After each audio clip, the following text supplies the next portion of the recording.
اللہ کے یہاں سے کامیابی کا لینے کا راستہ صرف محمد رسول اللہ ہے، اور اللہ والا بننے کا راستہ صرف محمدی بننا ہے۔ اور اللہ تعالیٰ سارے ایمان والوں کے لیے ولایت کا راستہ کھلا ہوا ہے۔ اللہ ولی الذین آمنوا، فرمایا اللہ تعالیٰ سارے ایمان والوں کے ولی اور دوست ہے۔ تو اللہ کا ولی بننے کا راستہ کیا ہے؟ فرمایا محمدی بن کر کے جینا اور مرنا، یہ ولی بننے کا شارٹ کٹ راستہ ہے۔ جب اپنی زندگی کے ہر حرکت اور سکون میں محمدی بن کر ہم جئیں گے تو ہم اللہ والے بن جائیں گے، اور جو اللہ والا بن جائے پوری دنیا اس کی ہے، جس کا رب اس کا سب، اللہ جس کا ہو جائے ساری دنیا اس کی ہے۔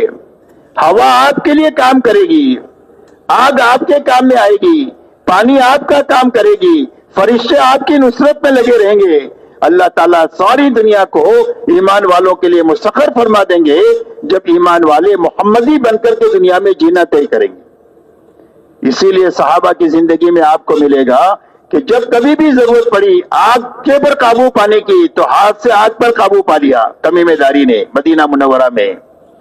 جب ہوا کی ضرورت پیش آئی کہ ایک پیغام پہنچانا ہے تو حضرت عمر ابن الخطاب رضی اللہ تعالیٰ عنہ کا پیغام پہنچانے کے لیے یہاں پر مدینہ میں رہتے ہوئے یوں فرما رہے، یا ساریہ الجبل، اے ساریہ پہاڑ کے پیچھے سے متنبع ہو جاؤ، تمہاری جماعت کو خطرہ ہے۔ اس آواز کو پہنچا دیا اور ان کی حفاظت کا سامان فرما دیا۔ حضرت سعد ابن ابی وقاص رضی اللہ تعالیٰ عنہ 10,000 کے صحابہ کے ساتھ پانی پر چلے۔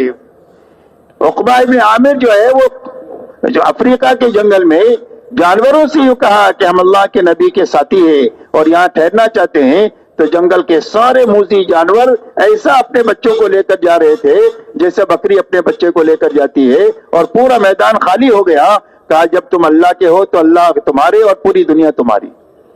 اس لیے میرے دوستو پورے عالم کی تسخیر کا یہ نسخہ ہے کہ پورے عالم ہمارے فیور میں آ جائے اور اللہ کا غیبی نظام فرشتوں کا ہمارے فیور میں آ جائے، اس کے لیے لا الہ الا اللہ محمد الرسول اللہ ہے۔ دل کا یقین صحیح بنانا، اپنی 24 گھنٹے کی زندگی کو محمدی سانچے میں ڈالنا، یہ اللہ والا بننے کا شارٹ کٹ راستہ ہے۔ اسی لیے اللہ تعالیٰ تو حدیث قدسی میں فرماتے ہیں من عادى لي وليا فقد آذنته بالحرب۔ اللہ تعالیٰ حدیث قدسی میں فرماتے ہیں جو میرے ولی کو ستائے اور جو میرے ولی سے دشمنی کرے، فرمایا اس کا میرا اس کے ساتھ اعلان جنگ ہے۔ اللہ کون انتقام لے گا اس سے؟ اللہ انتقام لیں گے اس آدمی سے جو اللہ کے ولی کو ستائے۔ اس کے لیے کتابوں میں واقع آتا ہے کہ ایک اللہ والے راستہ چل رہے تھے، سامنے سے ایک آدمی اپنی عورت کے ساتھ آ رہا تھا، اللہ والوں کے پیر کی ٹھوکر سے مٹی اڑی، اس عورت کے کپڑوں پر لگ گئی۔ اس کے یار کو غصہ آیا، اس نے اٹھا کر ایک تماچا مار دیا۔ بس وہ تھوڑی دیر میں وہ آدمی دڑام سے گرا اور مر گیا۔ عورت نے شور مچا دیا، مار دیا مار دیا مار دیا۔ لوگ جمع ہو گئے، بھئی کیا ہوا کیا ہوا؟ کوئی بتانے والا نہیں کیا ہوا۔ اللہ والوں نے فرمایا بھائی ہوا کچھ نہیں ہے، یہ تو یاروں کا معاملہ ہے۔ اس کے یار کو غصہ آیا، اس نے مجھے مارا، اور ہمارے یار کو غصہ آیا، اس نے اس کا کام تمام کر دیا۔ اس لیے کہ اللہ ایمان والوں کے ولی ہے، اللہ دوست ہے، اور ایمان والے کے ولی اللہ تعالیٰ ایمان والوں کے ولی اس وقت بنیں گے جب ہر ایمان والا محمدی بن کر کے دنیا میں زندگی گزارے گا۔ اس لیے میرے دوستو سب سے پہلے حضور صلی اللہ علیہ وسلم نے پوری امت کو جس محنت پر اٹھایا ہے وہ ایمان اور اتباع کی محنت پر اٹھایا ہے کہ ہر ایمان والے کا دل کا یقین صحیح ہو جائے، 24 گھنٹے کی زندگی خواہشات سے نکل کر طریقوں پر آ جائے۔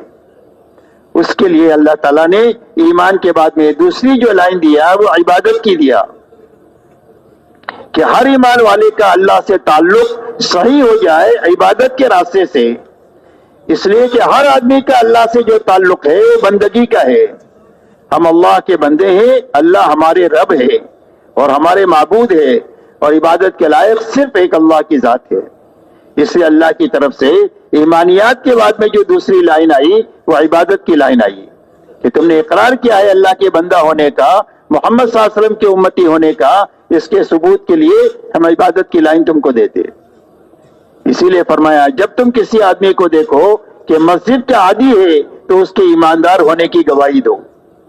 اس لیے اپنی عبادت کی لائن کو اچھے سے اچھی بنانا، 100% صحابہ نے اپنی عبادت کی لائن کو اچھے سے اچھی ایسی بنایا کہ مسلمان اور بے نمازی ہو اس کا تصور نہیں ہو سکتا. یہاں تک کہ منافق کی ہمت نہیں ہوتی تھی کہ جماعت کی نماز کو چھوڑ دے، تو مسلمان سے تو سوال ہی نہیں پیدا ہوتا.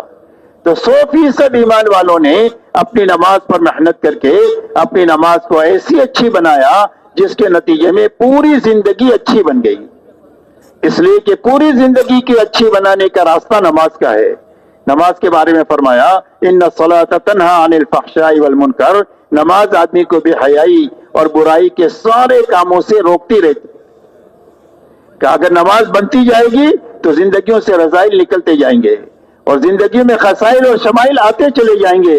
فرمایا برائی کے نکلنے کا راستہ بھی نماز ہے اور اچھائیوں کی زندگی میں آنے کا راستہ بھی نماز ہے. اسی لیے اللہ والے فرماتے ہیں کہ نماز کی مثال زندگی میں ایسی ہے جیسے گھر میں روشن دان اور کھڑکی ہوتی ہے. تو گھر کا دھواں یہیں سے باہر جائے گا اور باہر سے تازہ ہوا جو گھر میں آئے گی وہ یہی کھڑکی اور روشن دان سے آئے گی. فرمایا عیسائی رضائل زندگیوں سے نکلیں گے وہ نماز کے راستے سے نکلیں گے اور شمائل اور خسائل زندگی میں جو آئیں گے وہ نماز کے راستے سے آئیں گے. اسی لیے فرمایا نماز آدمی کو بے حیائی اور برائی کے کاموں سے روکتی رہتی ہے. اس لیے اپنی نماز پھر بنانے کی محنت کہ ہماری نماز ایسی بن جائے کہ ہماری نماز اللہ کے ساتھ مناجات بن جائے. فرمایا مصلی یناجی ربہ، فرمایا مصلی نمازی آدمی تو اللہ سے مناجات کرتا ہے. مناجات کہتے ہیں چپ کے بات کرنے کو، کہ اللہ سے چپ کے بات کرتے ہیں. حدیث پاک میں آتا ہے کہ جب بندہ کہتا ہے الحمدللہ رب العالمین تو اللہ اس کا جواب دیتے ہیں حمدنی عبدی، میرے بندے نے میری تعریف کیا. اور جب یہ کہتا ہے الرحمن الرحیم تو اللہ فرماتے اثنا علی عبدی، میرے بندے نے میری ثنا بیان کی. اور جب یہ کہتا ہے مالک یوم الدین، اللہ تو بدلے کے دن کے مالک ہے، اللہ جواب دیتے ہیں مجدنی عبدی، میرے بندے نے میری بزرگی بیان کیا. اور جب یہ کہتا ہے اہدنا الصراط المستقیم تو اللہ اور یہ کہتا ہے ایاک نعبد و ایاک نستعین، اللہ فرماتے ھذا بینی و بین عبدی، عبادت میرے لیے اور مدد میرے بندے کے لیے. اور جب یہ کہتا ہے اہدنا الصراط المستقیم، اے اللہ مجھے سیدھے راستے پر چلا دے، تو اللہ فرماتے ہیں ولعبدی ما سأل، میرے بندے نے جو مانگا میں نے اس کو دے دیا. اس لیے میرے دوستو اپنی نماز پر محنت کر کے اپنی نمازوں کو اچھے سے اچھی بنانا. اچھی نماز بنے گی یقین سے کہ زندگی کے ہر مسئلے میں جب کبھی بھی کوئی چھوٹا بڑا مسئلہ آئے ہماری نگاہ اللہ پر جائے، نماز پر جائے کہ میرے اللہ کام بنائیں گے اور نماز کے راستے سے بنائیں گے. اس لیے نماز پڑھ کر ہم اپنے اللہ سے کہیں گے. تو ایک تو نماز میں یقین آ جائے، ایک نماز میں شوق آ جائے اللہ کے سامنے کھڑا ہونے کا کہ نماز ہمارے لیے بوجھ نہ رہے بلکہ نماز ہمارے لیے راحت کا سامان بنے.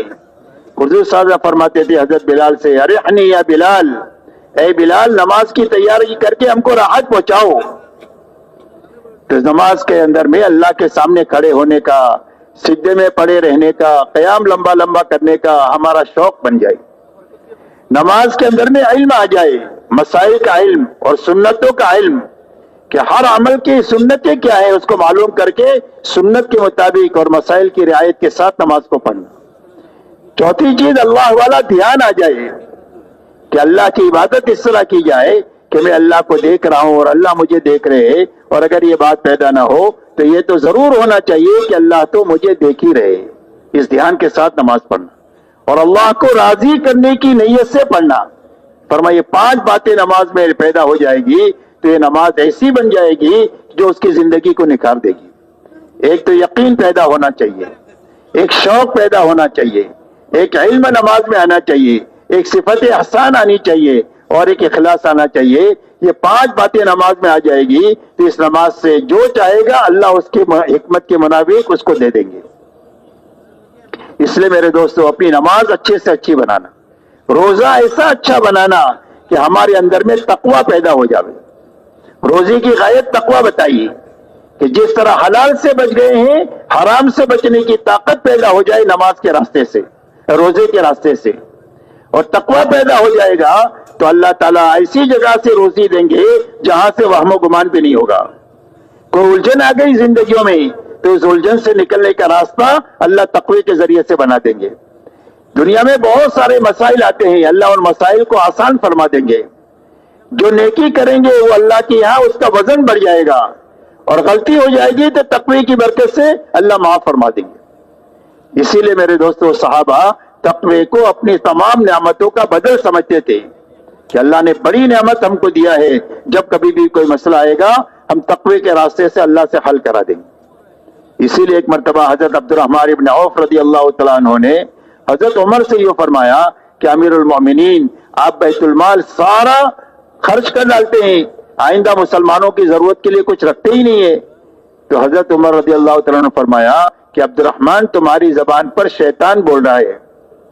فرمایا اللہ نے ہم کو تقوی دیا ہے، جب کبھی کوئی مسئلہ آئے گا تو ہم تقوی کے ذریعے سے اللہ سے حل کرا دیں گے۔